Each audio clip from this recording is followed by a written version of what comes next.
এইভাবে মশলাটাকে ভালো মতো কষাতে হবে। মশলার মধ্যে দিয়ে দিচ্ছি স্বাদ মতো লবণ। এটা যেহেতু কালিয়া হবে, এর উপর দিয়ে দেব আমি কাজু বাদাম আর পোস্ত বাটা। দিয়ে দিয়েছি কাজু পোস্ত বাটা। এখন খুব ভালো মতো নাড়িয়ে নেব। মশলা দিয়ে তেল ছাড়তে শুরু করেছে, দেখতেই পাচ্ছ।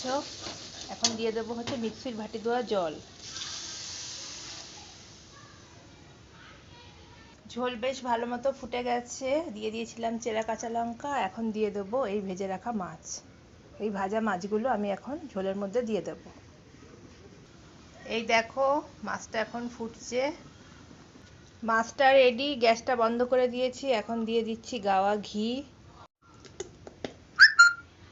ফিনালি দিয়ে দিলাম ধনেপাতা।